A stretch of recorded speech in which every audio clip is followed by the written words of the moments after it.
ahlul bid'ah. Nah, fiddin azakumullah, saya kembalikan di sini bahwa innal imana qaulun wa amalun yazidu wa yanqus. Iman itu perkataan dan perbuatan, bisa bertambah, bisa berkurang. Ya. Para ulama mempunyai hujjah tentunya, antara lain surat Maryam ayat ke-77. Allah berfirman, walladzina ihtadaw zadahum huda. Dan orang-orang yang mendapatkan petunjuk, Allah akan tambah kepada mereka petunjuk. Ini menunjukkan iman itu bertambah. Ya, bertambah dengan taat. Jadi amal masuk dalam kerangka iman. Amal mempengaruhi iman. Amal yang baik akan menambah iman, amal yang jelek akan mengurangi iman. Ya. Nah, adapun kemudian orang menampilkan Imam Hanafi, Imam Tahawi yang menyatakan bahwa amal tidak termasuk daripada iman, maka kita yakini itu adalah kesalahan beliau. Bersamaan kita yakini beliau adalah imam Ahlus Sunnah wal Jamaah. Beliau adalah mempunyai jasa besar kepada umat ini dengan ilmu beliau. Ya. Yang kedua, wal Qur'anu kalamullah ghairu makhluqin bi jami'i jihatih. Al-Quran itu kalamullah, firman Allah, bukan makhluk dengan segenap seginya. Yang dikatakan Al-Quran itu ialah yang tertulis di Lauhil Mahfuz, kemudian yang diturunkan ke Baitul Ma'mur 30 juz, ya. Kemudian yang diturunkan oleh Allah dengan Jibril alaihissalam kepada Muhammad SAW seayat demi seayat selama 23 tahun atau 20 tahun. Karena 3 tahun dari 23 tahun itu masa kosong dari wahyu, sehingga memang ada yang mengatakan 23 tahun, ya, ini maksudnya itu dimasukkan masa 3 tahun itu dalam kerangka kenabian Muhammad SAW. Tetapi yang mengatakan 20 tahun ya benar juga, karena memang selama beliau setelah mendapatkan surat Iqra bismi rabbikal ladzi khalaq, itu terputus selama 3 tahun wahyu, sehingga sebagian orang bilang 20 tahun prosesnya. Ini Al-Quran yang turun selama 20 tahun dengan Jibril alaihissalam, kemudian yang dihafal oleh Rasulullah SAW di dada beliau, kemudian yang dibacakan oleh Rasulullah SAW kepada para sahabat beliau, kemudian yang dihafal oleh para sahabat dan ditulis di mushaf, lembaran, ya. Lembaran waktu itu dalam bentuk lembaran kulit, kulit hewan, atau pelepah kurma, atau ada pula yang ditulis di batu-batu dengan diukir, ada pula yang ditulis di kayu-kayu, karena memang kertas belum ada zaman itu, ya. Nah, mushafnya, ya, tidak dilakukan adalah makhluk, ya, tetapi yang tertulis padanya itu Al-Quran. Ini kalamullah, bukan makhluk, ya, yang dihafal oleh para penghafal Quran dan yang dibaca dan disuarakan oleh para pembaca Quran, itu semua kalamullah, bukan makhluk, ya. Nah, mengapa kok ada pernyataan bukan makhluk dari para a'immah ini yang dinukil oleh Imam Abu Hatim dan Abu Zur'ah rahimahumullah? Karena memang sudah sejak zaman beliau-beliau adanya gerakan Marisiyah namanya, pemahaman Marisiyah, yaitu yang dibangun oleh Bishr Al-Marisi, yang menyatakan Al-Quran itu makhluk. Apa sebabnya menyatakan Al-Quran itu makhluk? Padahal sekian banyak ayat Al-Quran yang menegaskan apa? Bahwa Al-Quran itu kalamullah, ya, yang menjadi hujjah bagi ahli sunnah wal jamaah. Tetapi ini orang menyatakan Al-Quran makhluk karena pada dasarnya dia itu menyatakan sifat-sifat Allah itu makhluk. Al-kalam termasuk sifat Allah, ya, berbicara itu sifat Allah. Allah berbicara, tetapi tidak sama berbicaranya Allah dengan berbicaranya makhluk, ya. Nah, mereka ini bilang Al-Quran makhluk karena memang bukan saja Al-Quran yang mereka katakan makhluk, tetapi seluruh sifat-sifat Allah mereka katakan makhluk. Jadi kalau makhluk berarti berpermulaan adanya, asalnya tidak ada kepada ada, ya. Nah, akhirnya karena meyakini demikian, mereka terjerumus kepada kekafiran berikutnya, bahwa Allah itu asalnya tidak berbicara, ya, bisu, kemudian berbicara, kemudian menciptakan kalam. Ini kekafiran berikutnya. Dan sepakat seluruh a'immah, kalau kamu nanti dapati di dalam kitab-kitab para a'immah, antara lain Aqidah Salaf wa Ashabil Hadis Al-Imam As-Sabuni rahimahullah, dinukil sekian banyak keterangan para a'immah. Kamu dapati dalam Syarah Usul I'tiqad Ahlussunnah wal Jamaah Al-Imam Al-Lalikai, dinukil sekian banyak keterangan para a'immah. Sepakat semuanya menyatakan barang siapa menganggap Al-Quran itu makhluk, maka dia itu kafir, mengeluarkan dia dari Islam dan dianggap murtad. Karena ini adalah dibangun di atas kekafiran, yaitu menganggap sifat Allah itu makhluk. Ya itu tadi akibatnya. Kalau makhluk berarti berpermulaan. Jadi Allah dikatakan mempunyai sifat kalam, berbicara, berarti dulunya Allah tidak berbicara, bisu, kemudian berbicara. Allah mempunyai sifat hidup, al-hayy. Kalau sifat ini makhluk, berarti berpermulaan, dulunya Allah itu tidak hidup, kemudian hidup. Allah mempunyai sifat mendengar, berarti dulunya Allah itu tidak mendengar, kemudian menciptakan pendengaran. Allah mempunyai sifat basar, melihat. Kalau dikatakan basar itu adalah sifat yang dikatakan makhluk, berarti kalau makhluk berpermulaan, dulunya Allah tidak melihat, kemudian menciptakan lihat, sifat basar, sifat melihat. Ini kekafirannya. Berarti menghinakan Allah subhanahu wa ta'ala yang maha suci dari kehinaan. Itu akibat daripada menyatakan Al-Quran itu makhluk, bercabang terus. Jadi memang kekafiran itu tidak berhenti di satu garis, tapi terus bercabang. Nantinya juga akan masuk kepada garis berikutnya, garis kekafiran berikutnya, seperti yang sudah dilampaui oleh kaum Rafidhah, Syiah. Mereka juga bilang Al-Quran itu makhluk, ya. Akibatnya apa?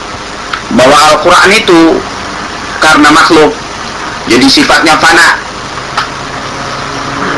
tidak kekal, ya. Kalau kalam Allah bukan makhluk, itu kekal. Nah, karena fana, ya suatu saat akan hilang, akan rusak, akan ya sebagaimana sifat makhluk. Nah, kalau begitu akhirnya apa? Timbul pikiran bahwa Al-Quran sekarang sudah berapa umurnya? Wah, sudah 1400 tahun. Padahal Al-Quran nggak ada umurnya, adanya tidak berpermulaan. Sebelum alam ini Allah cipta, sebelum ada orang Arab dan sebelum ada bahasa Arab, Al-Quran sudah ada. Ya? Kemudian Allah ciptakan bangsa Arab, kemudian Allah ciptakan bahasa Arab. Dari bangsa ini baru Al-Quran turun, sehingga ada yang dari manusia ini yang memahaminya. Al-Quran itu sudah bahasa Arab sebelum orang Arab ada, sebelum bahasa Arab ada. Nah, kalau Al-Quran diukur dengan keberadaan bahasa Arab, berarti Al-Quran itu adanya ya sesuai dengan sejarah bahasa Arab. Ya, Al-Quran bukan dari orang Arab. Buktinya orang Arab sendiri ditantang berkali-kali oleh Al-Quran.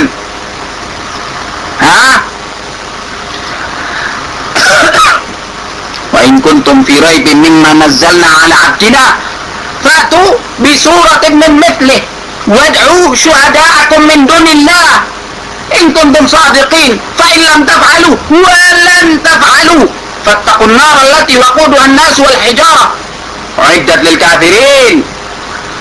Kalau kamu itu ragu, bimbang tentang apa yang kami turunkan kepada hambaku, ya, maka silahkan kamu bikin satu surat seperti Al-Quran. Orang Arab ditantang. Ya tentunya karena Al-Quran itu bahasa Arab, maka yang ahli bahasa Arab ya orang Arab. Ketika Al-Quran turun ini, bahasa Arab dalam puncak kemajuannya, maka jagoan-jagoan bahasa Arab waktu itu ditantang, ayo maju, bikin surat seperti ini. Semuanya bergelimpangan, mundur teratur atau tidak teratur, ya, nggak bisa membuat seperti itu. Membuktikan apa? Membuktikan apa sekali lagi? Bahwa Al-Quran ini bukan dari orang Arab. Jadi jangan dikaitkan keberadaan Al-Quran ini dengan sejarah orang Arab dan bahasa Arab. Ya, jadi Al-Quran kalamullah sudah tantangan itu masih berlaku sampai sekarang, nggak dicabut tantangan itu. Tapi sampai sekarang juga belum ada yang bisa mampu menghadapinya. Sudah sekian banyak yang maju. Musailamatul Kadzdzab maju menghadapinya. Dia membuat seperti surat Al-Fil, underline, wal fil dailuhu tawil, syakluhu dalil. Dia bikin gitu. Semua para syu'ara Arab menertawakan Musailamatul Kadzdzab. Wal fil, katanya, demi gajah, dailuhu tawil, belalainya panjang. Mau nyanyi surat Al-Fil, syakluhu dalil, bentuknya hina. Mundur. Begitu maju, semua ketawa, lebih dahsyat dari tertawanya kamu. Menertawakan apa yang disampaikan oleh Musailamatul Kadzdzab, padahal Musailamatul Kadzdzab ini adalah tokoh besar syair Arabi. Kalah. Ayo silakan, siapa lagi yang mau maju? Semuanya kalah.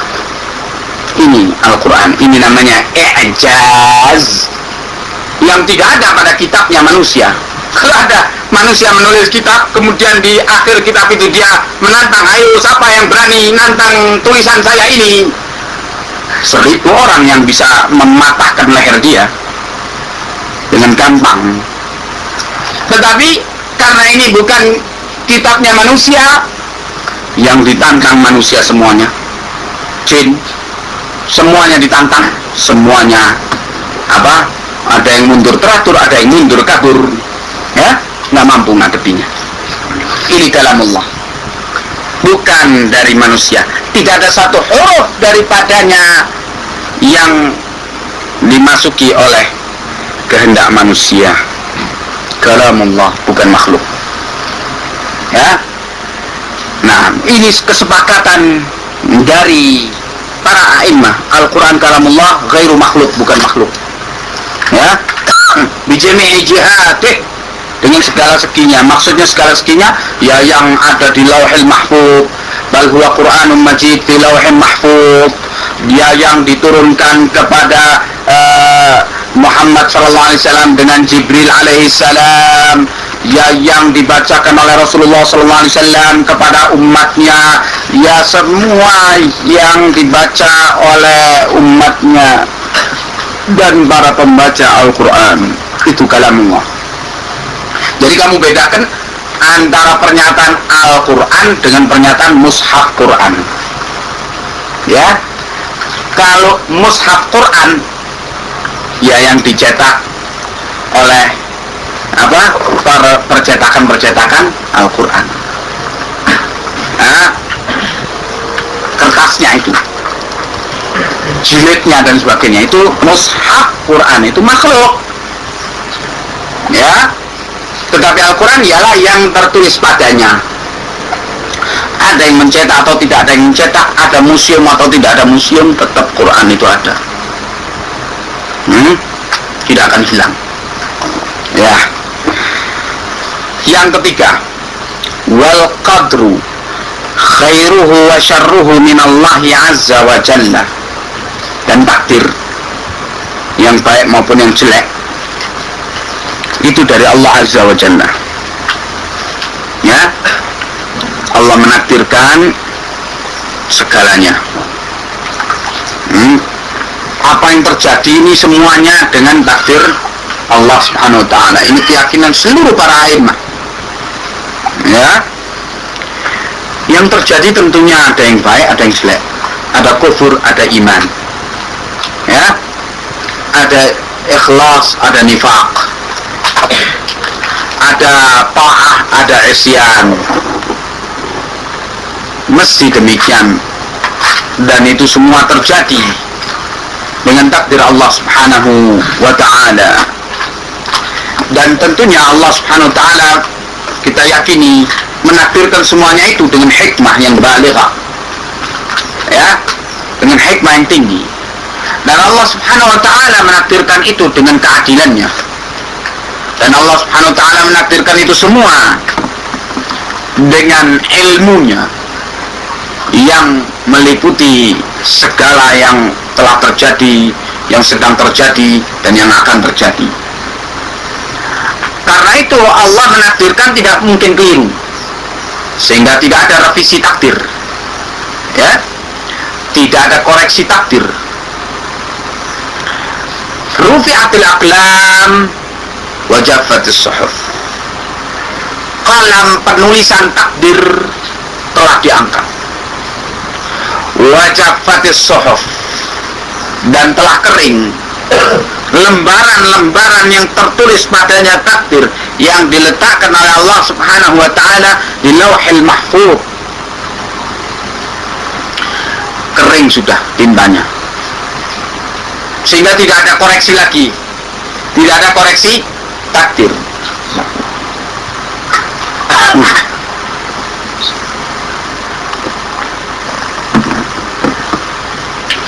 Allah subhanahu wa ta'ala mengingatkan kita tentang takdir ini.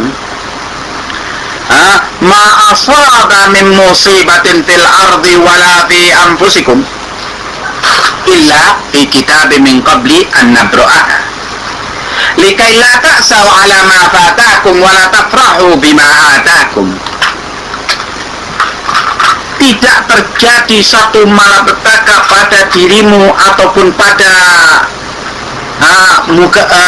bumi ini kecuali telah terdapat di dalam catatan sebelum kejadian musibah itu, sebelum kejadian peristiwa itu,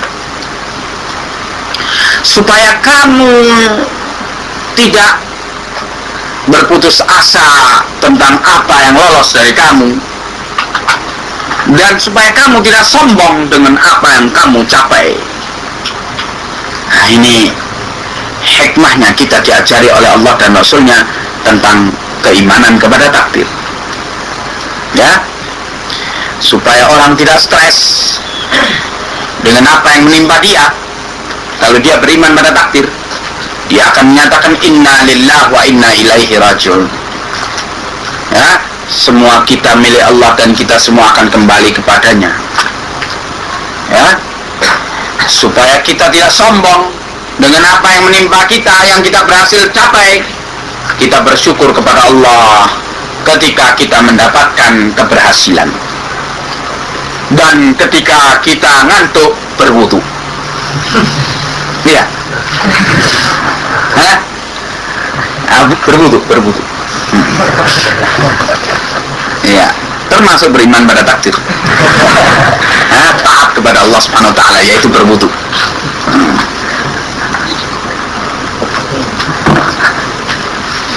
Ya.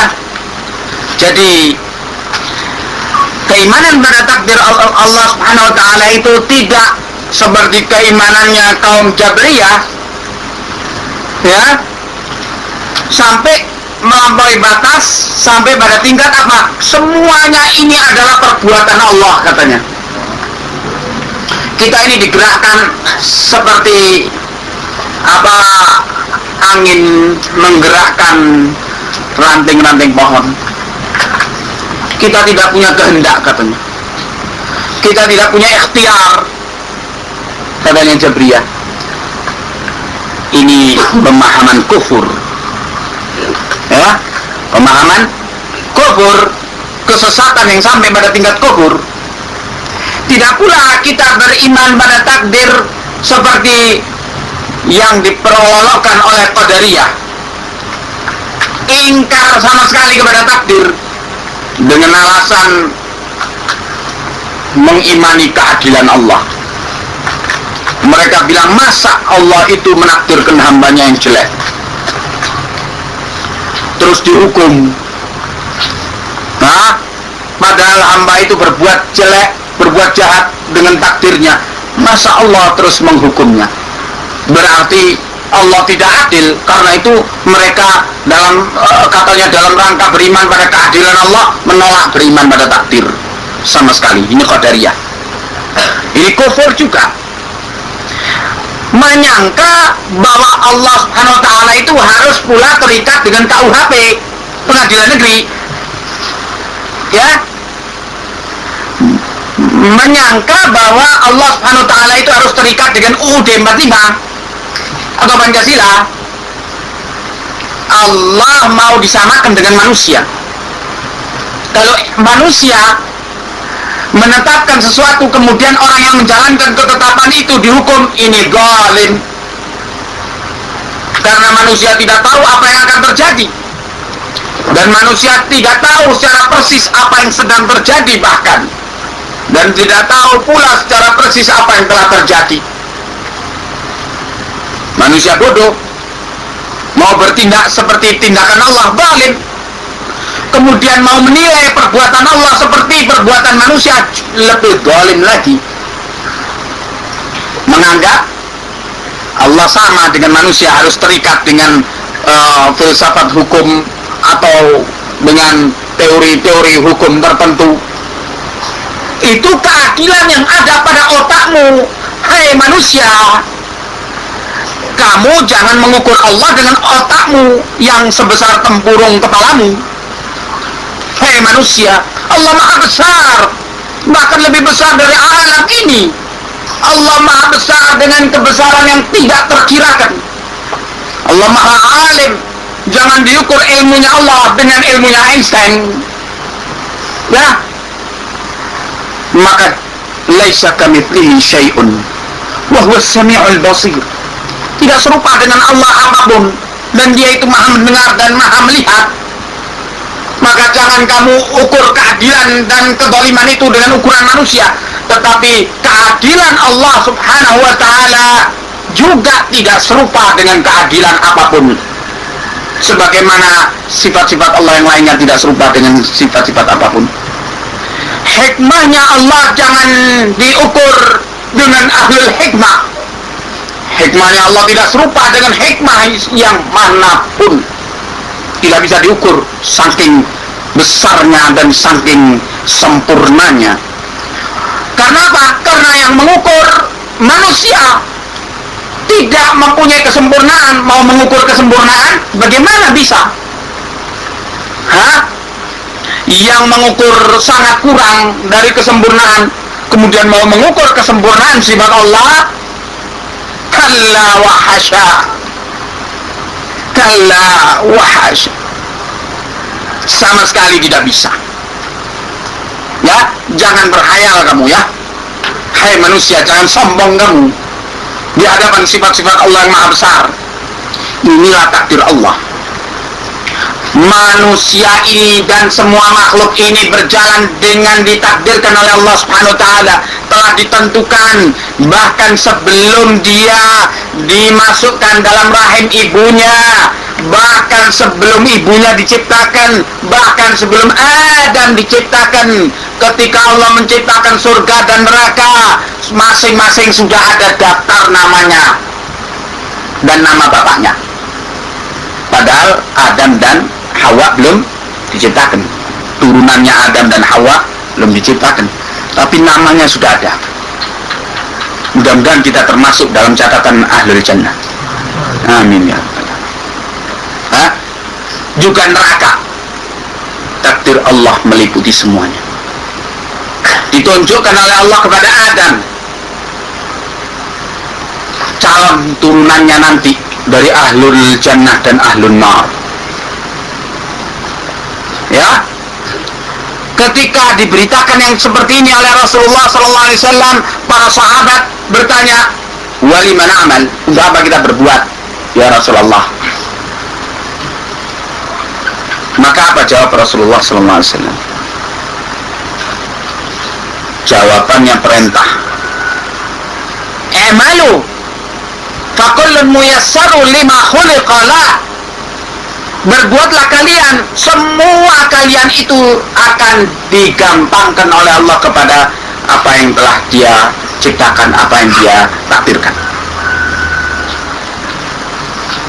Jadi ketika ditanya untuk apa kita berbuat, nah di sini sesungguhnya pertanyaan ini ada kesalahan, pertanyaan yang salah. Maka diluruskan oleh Rasulullah SAW. Nah, pertanyaan itu dengan manhaj, diberi manhaj oleh Rasulullah SAW. Kalau hatimu nanti ada pertanyaan seperti itu, jawab, ini manhajnya. Perintah beramal itu perintah syariat Allah. Keimanan bahwa semuanya itu telah ditakdirkan oleh Allah Subhanahu wa taala adalah perkara takdir Allah. Yang urusan kita ialah amalan kita bagaimana. Sedangkan takdir Allah itu urusan amalannya Allah. La yus'alu amma yaf'al wa hum yus'alun. Tidak dipertanyakan perbuatan Allah, apa yang Allah perbuat, dan mereka hamba-hamba ini yang akan dipertanyakan apa yang mereka perbuat. Jadi perkara takdir Allah, perbuatannya siapa ini? Perbuatannya Allah. Allah menakdirkan segala-galanya, tidak bisa ditanyakan. Kenapa Allah kok takdirkan demikian? Kok nggak begini? Nggak bisa diatur Allah. Allah nggak punya atasan. Allah maha atas. Ya. Jadi jangan ditanyakan perbuatan Allah. Jangan seperti iblis. Ketika diperintah sujud kepada Adam, kenapa engkau perintahkan aku sujud? Karena aku lebih mulia dari dia. Jangan mempertanyakan perbuatan Allah. Nanti nasibmu, na'udzubillah min dzalik, akan seperti nasibnya iblis, dikutuk oleh Allah Subhanahu wa taala. Perbuatan Allah itu tidak bisa diukur oleh pertanyaanmu kenapa. Tidak bisa diukur. Sebab kamu tidak mungkin akan dapat jawabannya kenapa. Karena sudah kamu mestinya harus yakin tentang perbuatan Allah, bahwa Allah melakukan segala perbuatannya, apakah menakdirkan dan sebagainya itu dengan keadilannya, dengan hikmahnya. Kamu ketahui atau tidak kamu ketahui keadilan dan hikmahnya itu, tetap Allah itu maha adil. Ya, tetap Allah itu maha adil walaupun kamu tidak akui. Adapun syariah itu urusan perbuatan kamu. Kamu disuruh ngurusi perbuatanmu. Terhadap perbuatan Allah kamu iman saja, nggak usah kamu adili perbuatan Allah. Jangan mengadili perbuatan Allah. Yang penting kamu iman bahwa Allah menakdirkan saya segalanya, menakdirkan semua yang terjadi segalanya, baiknya maupun buruknya. Sehingga kalau kamu ditimpa musibah, kamu katakan inna lillahi wa inna ilaihi raji'un. Dan ketika kamu ditimpa nikmat, kamu bersyukur kepada Allah dengan alhamdulillah. Tidak ada kesempatan bagi kamu untuk putus asa, dan tidak ada kesempatan bagi kamu untuk bersombong.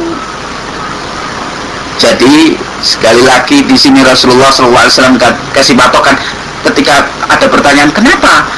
Untuk apa kita berbuat? Padahal perbuatan itu adalah kaitannya dengan syariah.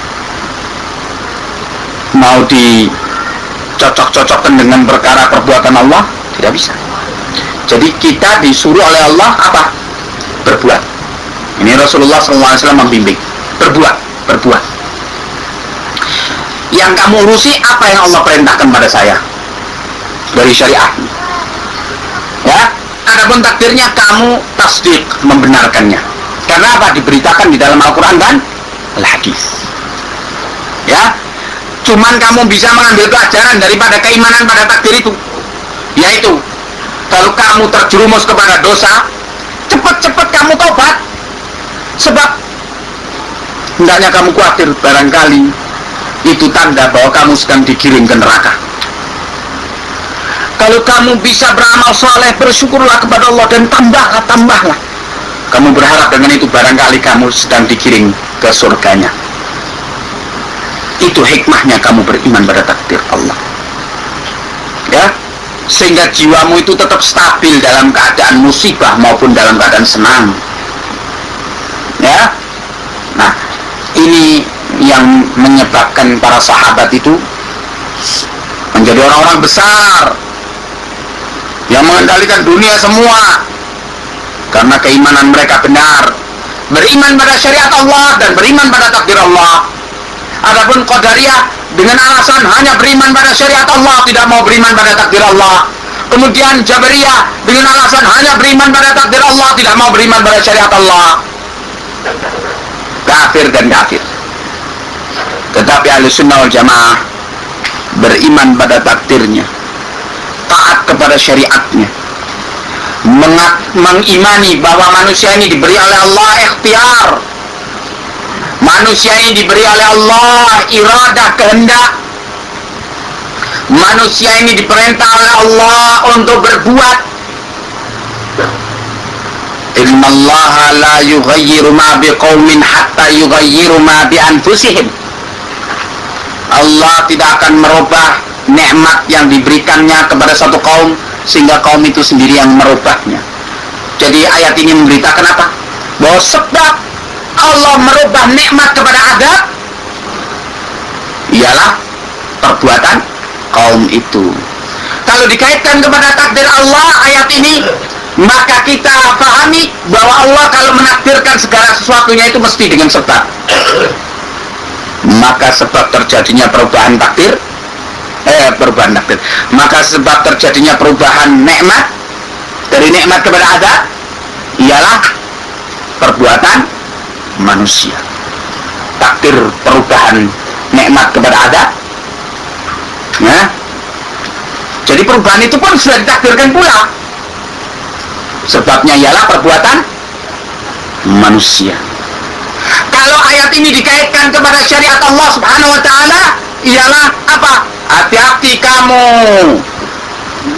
dari perbuatan kamu, dari kemaksiatan kamu, yang dengan kemaksiatan itu kamu akan menjadi sebab berubahnya nikmat Allah menjadi nikmat, menjadi adab. Hati-hati. Nah, demikian sesungguhnya. Jadi kita ini urusannya terus beramal, perintah untuk beramal, terus ikhtiar, terus berkehendak yang baik, dan bahkan doa pun sudah ditakdirkan oleh Allah SWT. Maka tanda-tanda kebaikan atas seseorang ialah kalau dia itu berdoa kebaikan, karena doa kebaikan itu adalah sebab turunnya takdir kebaikan.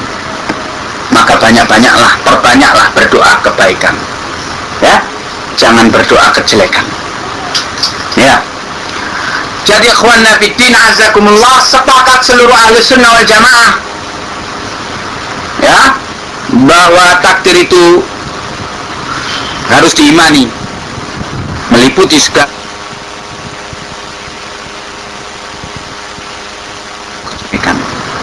imannya ahli sunnah wal jamaah kepada takdir Allah itu tidak menyebabkan mereka kufur kepada syariatnya sebagaimana Jabriyah.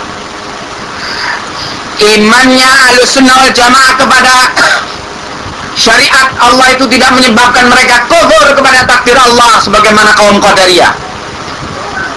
Kedua-duanya diimani, syariahnya maupun takdirnya, karena kedua-duanya datang dari Allah dan Rasulnya. Selanjutnya, wa khairu hadhil ummati ba'da nabiyha Abu Bakr Siddiq, thumma Umar bin Al-Khattab, thumma Uthman bin Affan, thumma Ali bin Abi Thalib radhiyallahu anhum, wa humul khulafa'ur rasyidun al-mahdiyun. Ya. Dan sebaik-baik umat ini setelah nabinya ialah Abu Bakar Siddiq, kemudian Umar bin Khattab, kemudian Utsman bin Affan, kemudian Ali bin Abi Thalib radhiyallahu anhum ajma'in. Mereka itu diimani oleh ahli sunnah wal jamaah sebagai khulafa ar-rasyidin al-mahdiyun. Al-khulafa ar-rasyidun al-mahdiyun, khalifah-khalifah yang terbimbing yang mendapatkan petunjuk dari Allah Subhanahu wa taala. Ya, maka segala problem-problem yang berkaitan dengan ini, dengan keimanan ini, dijawab oleh ahli sunnah wal jamaah dan tuntas.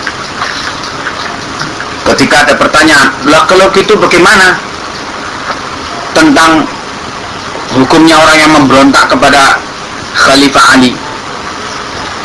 Ya, dalam hal ini Muawiyah bin Abi Sufyan. Maka Ahlus Sunnah wal Jamaah menyatakan karena Muawiyah bin Abi Sufyan juga mempunyai keutamaan di sisi Allah dan Rasulnya, yaitu buktinya menjabat jabatan yang sangat utama, yaitu penulis wahyu, dan didoakan oleh Rasulullah SAW, Allahumma ja'alhu hadiyan wa mahdiya. Doanya Rasulullah SAW makbul, ya Allah jadikan dia itu orang yang membimbing dan mendapatkan petunjuk. Muawiyah bin Abi Sufyan dengan sekian banyak keutamaan yang lainnya, ya, maka dikatakan bahwa Muawiyah dan Ali kedua-duanya adalah mujtahidan, dua mujtahid, karena kedua-duanya telah mencapai ilmu ijtihad. Ali bin Abi Thalib lebih utama daripada Muawiyah, itu diakui dan diimani oleh segenap a'immah ahli sunnah wal jamaah. Dan dalam perselisihan keduanya, maka keduanya itu adalah dengan ijtihad. Muawiyah adalah mujtahidun mukhti', mujtahid yang telah salah dalam ijtihadnya, sehingga baginya dapat satu pahala. Tidak pantas untuk dia itu dicaci maki dan dicerca dalam peristiwanya dengan Ali bin Abi Thalib, karena beliau adalah mujtahid. Ali adalah mujtahidun musib, berijtihad dan benar ijtihadnya, sehingga dapat dua lebih dari Muawiyah. Ahlus Sunnah wal Jamaah meyakini demikian dalam peristiwa keduanya itu, karena hadis sahih dalam Bukhari dan lain-lainnya. Rasulullah SAW bersabda tentang Ammar bin Yasir radhiyallahu anhuma. Beliau menyatakan, Ammar qatalahul fi'ah al-baghiyah. Ammar ini akan dibunuh oleh kelompok yang memberontak. Dan dalam peristiwa Siffin, Ammar bin Yasir ada di pihak Ali bin Abi Thalib dan dibunuh oleh terbunuh dalam pertempuran itu, dibunuh oleh tentaranya Muawiyah bin Abi Sufyan.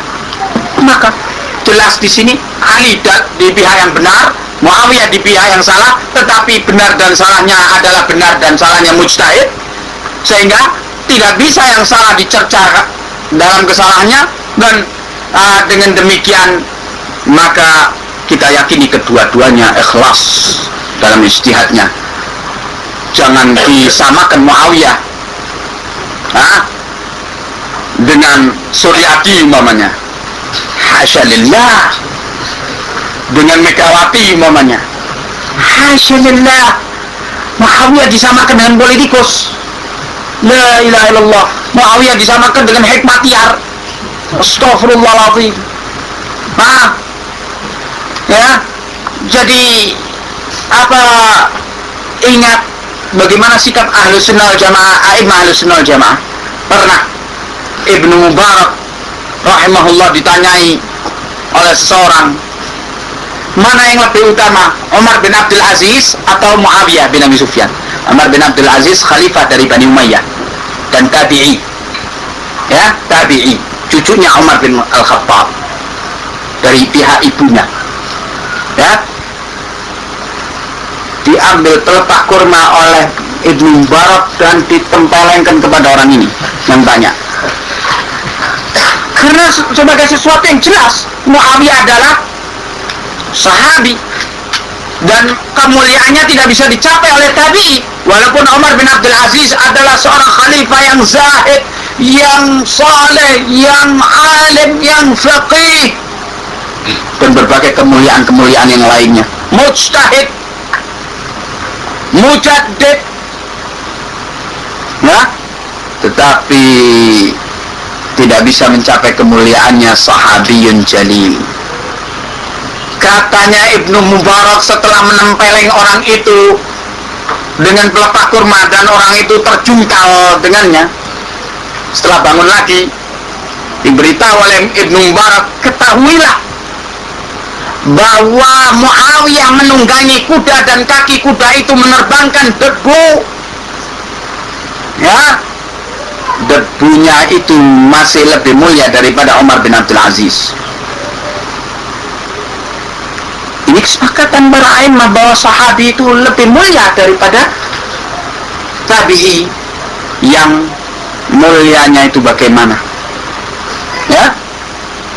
Nah, karena menduduki kedudukan yang mulia, ya, apalagi seperti Muawiyah bin Abi Sufyan, segala keraguan tentangnya, tentang kejujurannya, berarti juga keraguan kepada sebagian Al-Quran yang ditulis oleh beliau. Penulis wahyu, termasuk penulis wahyu, para penulis wahyu itu banyak. Di samping Khulafa Rasyidin yang 4 ini tadi, ya, ditambah Zaid bin Thabit, kemudian Muawiyah bin Abi Sufyan. Jadi kalau turun wahyu, Rasulullah SAW ummi, tidak bisa baca, tidak bisa tulis. Kalau turun wahyu, Rasulullah panggil penulis wahyu yang hadir di situ, kemudian diimlakkan Al-Quran yang telah turun untuk ditulis. Nah, segala upaya meragukan kejujuran para penulis wahyu yang manapun, itu berarti juga meragukan Al-Quran ini sendiri. Dan siapa yang meragukan satu huruf dari Al-Quran itu, dia kafir karenanya dan murtad. Ya, kalau memang Muawiyah itu tidak jujur, tentunya apa? Akan turun wahyu kepada Rasulullah SAW. Hei Rasul, itu orang khianat, jangan kamu angkat sebagai penulis wahyuku. Allah berbuat demikian dalam beberapa kesempatan terhadap kesalahan langkah Rasulullah SAW. Teguran itu langsung dari langit, tidak dinanti-nanti lagi.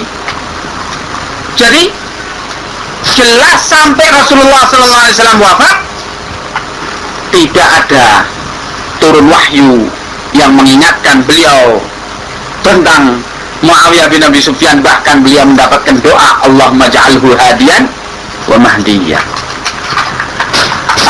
Ini problem yang timbul daripada keimanan bahwa 4